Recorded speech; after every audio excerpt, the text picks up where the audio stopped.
नमस्कार दोस्तों, दीपक कुशवाहा आशुलिपि के YouTube चैनल पर आप सभी का स्वागत है। और इस वक्त की सबसे धमाकेदार खबर कह लीजिए, फिर सबसे खुशी वाली बात कह लीजिए कि उत्तर प्रदेश लोक सेवा आयोग ने आगामी भर्तियों का एक संक्षिप्त सूचना वाला ये विज्ञापन जारी किया है कि इसमें वो कौन कौन सी भर्तियां दे रहे हैं।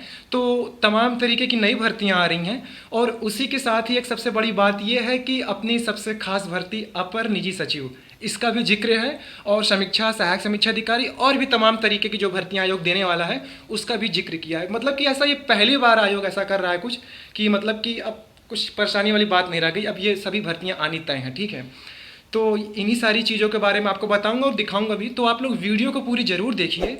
और जिन भी लोगों ने अभी तक चैनल को सब्सक्राइब नहीं किया है तो पहले से सभी जन चैनल को सब्सक्राइब भी जरूर कर लें, काहे से कि ज़्यादा जरूरी। ठीक, तो आप लोग चाहे तो आयोग की वेबसाइट पर जाकर इसको देख सकते हैं। तो ये आयोग के जो परीक्षा नियंत्रक साहब हैं अजय कुमार तिवारी, उन्होंने ये मतलब कि विज्ञापन जारी किया है। और इसमें देखिए इनका ये कहना है कि 7 तरीकों की भर्तियां दे रहे हैं। और इसमें पहली भर्ती ये दे रहे हैं कि जो विभाग है आपका सहायक नगर नियोजन परीक्षा, पद का नाम भी यही है, सहायक नगर नियोजन। और पदों की कुल संख्या है 24। और इसका जो विज्ञापन आएगा लिखा है कि माह अगस्त 2023 के द्वितीय सप्ताह में। ठीक, फिर इसके बाद जो दूसरी सबसे बड़ी भर्ती आयोग करा रहा है ये है स्टाफ नर्स। ठीक है, और पुरुष और महिलाओं के लिए दोनों के लिए होगा। पदों की संख्या है 2240। ठीक, और ये भी अगस्त के दूसरे महीने में आएगा। फिर इसी तरीके तीसरी भर्ती है आपकी ये स्टाफ नर्स आयुर्वेद में, ये भी पुरुष और महिलाओं के लिए है। कुल 300 पदों पर ये भर्ती आएगी। इसका भी विज्ञापन अगस्त के दूसरे सप्ताह में। फिर चौथी भर्ती है आपकी ये भूतत्व एवं खनिकर्म विभाग से, पद का नाम है सहायक रसायनज्ञ। ठीक है, पदों की संख्या कुल 2 है। इसकी भी भर्ती आएगी अगस्त के दूसरे सप्ताह में। फिर है उत्तर प्रदेश आयुष होम्योपैथी विभाग में, पद का नाम रहेगा आपका ये होम्योपैथिक चिकित्सा अधिकारी। पदों की संख्या कुल 54 है और ये भर्ती आएगी मतलब ये भी अगस्त के दूसरे सप्ताह में। फिर इसी तरीके है उत्तर प्रदेश आयुष होम्योपैथिक विभाग, पद का नाम होम्योपैथिक प्रोफेसर, विभिन्न विषयों के रहेंगे। ठीक है, अलग अलग विषय हो गया, तो उसके लिए कुल 27 पद होंगे। तो ये भी भर्ती आपकी अगस्त के दूसरे सप्ताह में। फिर इसके बाद है प्रशिक्षण प्रभाग राज्य नियोजन संस्थान, पद का नाम है उप निदेशक। इसी में सबसे ज़्यादा पद है, कुल 1 पद है। इसकी भी भर्ती आएगी अगस्त के दूसरे सप्ताह में। खैर ये तो तकनीकी क्षेत्र की भर्तियाँ हो गई। ठीक है, अब बात कर लेते हैं अपनी अपर निजी सचिव भर्ती के बारे में। तो देखिए आयोग ने नीचे करके लिखा हुआ इसी में महत्वपूर्ण नोट लिखा है कि अभ्यर्थियों को सूचित किया जाता है कि उपर्युक्त पदों के विज्ञापन के अतिरिक्त भविष्य में आयोग द्वारा अन्य पदों के विज्ञापन यथा जैसे कि सम्मिलित राज्य कृषि सेवा परीक्षा, अपर निजी सचिव परीक्षा, समीक्षा अधिकारी, सहायक समीक्षा अधिकारी परीक्षा आदि संभावित है। ये जिस क्रम में लिखा हुआ है इसी क्रम में भर्तियां अब आएंगी। तो पहली भर्ती आपकी होगी इन 7 पदों के बाद की। ठीक है, पहली भर्ती आपकी होगी राज्य कृषि सेवा परीक्षा, फिर इसके बाद होगी अपर निजी सचिव परीक्षा, फिर इसके बाद समीक्षा सहायक समीक्षा अधिकारी। तो ये तो क्रम हो गया। या फिर ये हो सकता है कि जैसे ये अभी 7 भर्ती एक साथ दे दी है ना, तो अगला जो आयोग इसी तरीके का एक संक्षिप्त विज्ञापन वाला जो कैलेंडर जारी करेगा इसी तरीके का, तो उसमें हो सकता है कि तीनों भर्तियां रहें। ठीक है, अच्छा ये भी लिखा है कि आदि संभावित है, मतलब कि और भी भर्तियां हैं। तो उसी में आपका ये भी रहेगा मतलब कि ये सम्मिलित राज्य कृषि सेवा, अपर निजी सचिव, समीक्षा अधिकारी, सहायक समीक्षा अधिकारी, खंड शिक्षा अधिकारी और LT ग्रेड प्रवक्ता भर्ती और तमाम तरीके के जो भी पद हैं। ठीक है, और तकनीकी पद भी हैं, साधारण स्नातक के भी पद हैं। तो वो सारी भर्तियां होंगी। तो अब या तो जैसे कि ये 7 पद दे रहा है एक बार में ही। ठीक है, अब इसके बाद भी जो देगा तो सभी एक बार में ही वो भी रहेंगे या फिर अलग अलग देगा। तो खैर जैसे भी दे कोई फर्क नहीं पड़ता, लेकिन अब ये है कि आयोग सभी भर्तियां देगा। और ये ऐसा पहली बार हो रहा है कि आयोग इस तरीके से लोगों को बता दे रहा है कि अब लोग परेशान ना हो।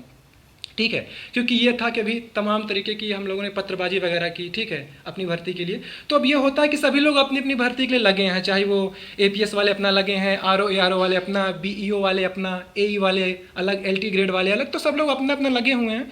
तो अब सचिव साहब के पास तक बात सब कुछ पहुँची है, तो उनको भी लगा हो कि चलो सारी भर्तियों पर काम किया जाए। तो ये करके सूचना आज पहली बार ये दिए हैं इस तरीके से। ठीक, तो लोक सेवा आयोग की जय हो, बाबा जी की भी जय हो कि चलो ठीक है अब सारे भर्तियों पर मतलब तेज़ी से काम होगा। और फंसी अभी तक इसीलिए थी भर्ती, पहले अपर निजी सचिव की जो नियमावली थी वो संशोधित नहीं थी, उसको होना था, तो जनवरी में वो हुई।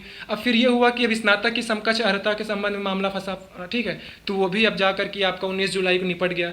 तो अब जितनी भी भर्तियाँ आएंगी सबके लिए मामला निपट चुका है। अब किसी भी भर्ती में कोई विवाद नहीं है, क्योंकि आयोग ये जो नीचे लिख दिया है कि भविष्य में ये भर्तियाँ प्रस्तावित हैं, इनका विज्ञापन आएगा। तो अब इसी क्रम में आपकी सारी भर्तियाँ आएंगी। अपर निजी सचिव के पदों की संख्या की बात करूं, तकरीबन 350 पद है। फिलहाल जो जानकारी मुझे सूचना के अधिकार के तहत शासन ने उपलब्ध कराया है उसी के हिसाब से बता रहा हूं, ठीक है। तो ये जानकारी होगी, बाकी और घट जाए या बढ़ जाए तो एक अलग बात है। तब इसके लिए ज़्यादा माथा फोड़ने की ज़रूरत नहीं है। बस यही है कि बजरंगबली की कृपा से सब कुछ हो रहा है, बस ठीक है। मन आज खुश है तो आप खुश रहिए, मौज करिए, पढ़ाई करिए। और एक बात, इनका ये कहना है कि अतः अभ्यर्थियों से अपेक्षा है कि वे उक्त पदों से संबंधित जारी होने वाले विज्ञापनों के पूर्व OTR प्रक्रिया पूर्ण करके OTR नंबर अनिवार्य रूप से प्राप्त कर लें, जिससे पद के विज्ञापन की अवधि में ऑनलाइन आवेदन करने से वे वंचित ना हों। भविष्य में OTR नंबर न प्राप्त करने के कारण ऑनलाइन आवेदन न कर पाने पर अभ्यर्थियों का ही दायित्व होगा। तो कहने मतलब आप लोग OTR भर दीजिए, इसीलिए आयोग आपको समय दे रहा है, ठीक है। तो ठीक है, खुशी वाली बात है। तो बस आप लोग मस्त रहिए। अच्छा हाँ, एक बात और, कल ये मतलब कि आज रात में मैंने ये कम्युनिटी पोस्ट करके डाला था, कुछ लोगों का ध्यान गया होगा वगैरह वगैरह, ठीक। तो इसको आप लोग पढ़ने की कोशिश करिएगा। इसमें मैंने सब कुछ लिख दिया है, इसको पढ़िए क्या चीज़ है। जिसको समझ में आए अच्छी बात है, नहीं तो मैं बाद में बताऊंगा, ठीक है। कुछ लोगों ने उसको पढ़ लिया है, डिकोड कर लिया है। तो अब देखो यार, आशुलिपि क्षेत्र से हूँ तो थोड़ा गुप्त में बातें होनी चाहिए ना। तो आप लोग थोड़ा इसको पढ़ने की कोशिश करिए, पढ़ने में आ जाए तो अच्छी बात है, ठीक है। तो ठीक है, तो आप लोग ये OTR भर दीजिए, और जिनके पास CCC वगैरह ना हो तो कर लीजिए। पता नहीं समय मिले कि ना मिले, खैर ठीक है। क्योंकि अपर निजी सचिव में CCC ही है, बाकी उसके समकक्ष में तमाम तरीके की चीज़ें हैं। अब देखिए क्या क्या उसमें हो सकती है, ठीक है। शासनादेश जारी हुआ है, आप लोग उसको खोज लीजिएगा, CCC वाला। अधीनस्थ की वेबसाइट पर वो शासनादेश मिल जाएगा, वही लोक सेवा आयोग के लिए भी है, ठीक है, सभी के लिए है। और सहायक समीक्षा अधिकारी में O लेवल के समकक्ष में तमाम तरीके की चीज़ें हैं, जैसे कि ADCA, PGDCA, और जैसे कि आपका ये कोपा, ठीक है। तो जो शासनादेश 2021 या 22 में जारी हुआ था, वही वाला इस पर लागू होगा। हाँ, अभी कुछ समय पहले ये था ना कि सहायक समीक्षा अधिकारी पद के लिए शायद लेखा, उसके लिए कुछ था विवाद कि ये माना जाए या वो माना जाए। तो वो भी जब विज्ञापन आएगा तो उसमें स्पष्ट लिखा रहेगा कि क्या कुछ है। अगर उसमें कुछ रहेगा संशोधन या बदलाव तो विज्ञापन में पता चल जाएगा। वरना वही वाली नियमावली O लेवल की समकक्ष वाली, तो उसमें जो जो चीज़ें दी हुई, अगर आपके पास वो है, O लेवल है तो अच्छी बात, वरना उसके समकक्ष में आपके पास ये सारी चीज़ें रहेंगी तो ही आप उसके लिए आवेदन कर सकते हैं। तो अगर आपको ये O लेवल की समकक्षता वाला जो शासनादेश है वो चाहिए, तो ये मेरा टेलीग्राम ग्रुप है, @Deepak IAS PCS APS जैसे लिखा हुआ है, ऐसे ही सर्च करिएगा तो उस पर मैंने अपलोड किया हुआ है, ठीक है। तो वहाँ से आप लोग इसको देख सकते हैं। तो यही सारी चीज़ें हैं कि योग्यता के मामले में देखिए, इस बार कोई भी भर्ती नहीं फंसेगी। चाहे वो जैसे कि पिछली भर्ती आपकी ये अपर निजी सचिव, उसी के मामले में काफ़ी विवादित थी। किसी का ये CCC या फिर उसके समकक्ष में जो चीज़ें थी वो किसी का मान लिए थे, किसी का नहीं माने थे। आरओ भी यही होता था कि O लेवल के समकक्ष में किसी का कुछ मान लेते थे, कुछ नहीं मानते थे। तो अब कुछ भी रहेगा तो मामला फंसेगा नहीं, अब सब कुछ स्पष्ट रहेगा, ठीक है। अब भर्ती लफड़े में भी नहीं जाए कि पता चला इतने साल बाद भर्ती आ रही तो फिर चली जाए न्यायालय में, तो अब ऐसा भी कुछ नहीं होने वाला उसमें, ठीक। अब एकदम मक्खन के तरीके भर्तियाँ होंगी, और ये सारी भर्तियाँ बहुत जल्दी पूरी कराई जाए, क्योंकि अगले साल देखिए चुनाव है, ठीक है। तो अब थोड़ा दिखाना भी रहता है कि हाँ हमने इतनी इतनी नियुक्तियाँ दी हैं, ठीक है। तो ये सारी चीज़ें हैं। तो ठीक है, आज के इस वीडियो में बस इतना ही था। पूरा वीडियो देखने के लिए धन्यवाद। जय बजरंगबली।